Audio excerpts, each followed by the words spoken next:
Hello my crafty friends. I'm doing an intuitive page in my art journal today. I'll start off by using my texture paste and this large stencil to stencil some areas around the pages.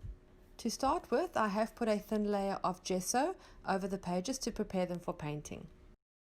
I'm concentrating the stenciling in the center of the page with just very little to the outside. I want the focal point to be centralized.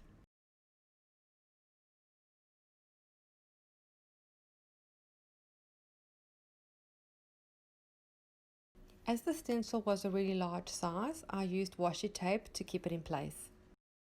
I have dried the texture paste really well and now I'm going to add my colors. I'm using Oxide inks and some acrylics. I always start with the lightest color first and work my way towards the darkest. In this instance, I'm using this gold acrylic, which I've used in some previous art journaling pages. I do love the luster that it leaves that shines through once the pages are finished. It's very light and more just metallic. It's not very bold, but it leaves a really nice effect. I'm also doing some splattering just to add a little bit of texture and to spread the color. As I continue, I'm just splashing on the inks and using a wet paintbrush and some spray in my little spray water bottle to help the colors and the inks to move and to get in between the little grooves of the texture. You don't have to use inks. You can use watered down acrylics. You could also use watercolors, gelato crayons, anything you have.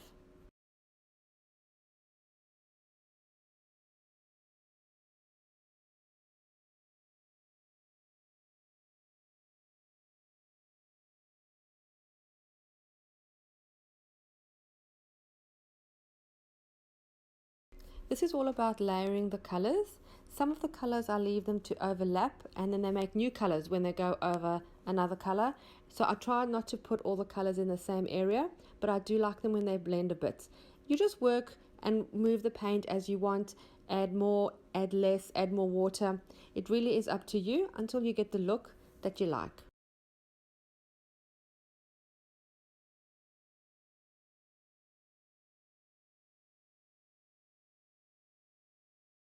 I will put a list of all the products I have used in the description below.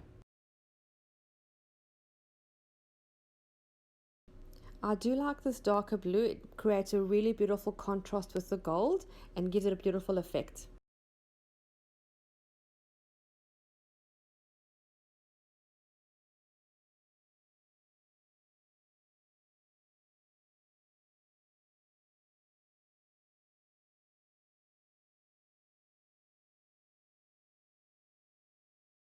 I'm going to add some embellishing. This little vintage cutout that I have is from Luise Heinzl. I'll put the link below in the description. It's a printable that she has in her Etsy shop, which is a whole lot of little vintage people. There's children and adults, and they're really easy to use. They come in black and white and in sepia on the same listing, and I do love to use them. It's an easy way to find a whole lot of vintage people to use for your projects. Otherwise, you have to sit on Google for a while trying to filter through everything until you find something that you like. To get the look I want, I'm going to add some layers. I'm just going to try different papers and backgrounds and die cuts until I get something that is balanced and that is pleasing to the eye.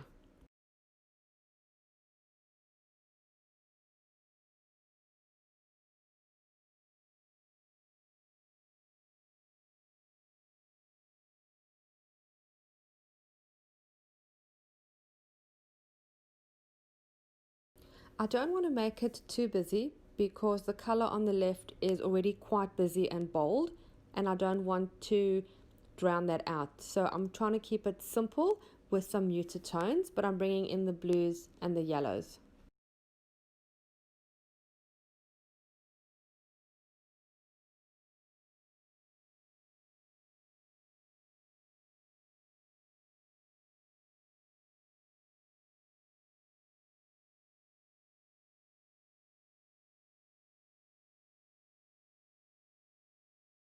I'm sticking this down with a glue stick and a hot glue gun for the die cuts. You could also use gel medium or Mod Podge or craft glue, whatever you find easier to work with.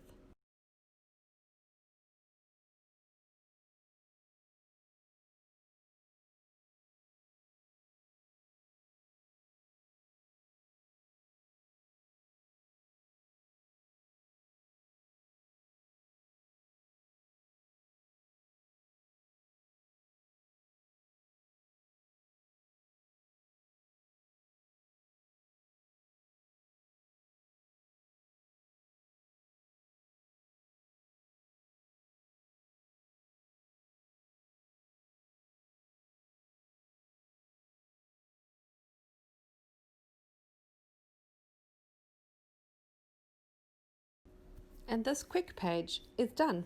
I do hope you enjoyed watching this video and this process. I hope you got some inspiration to create your own.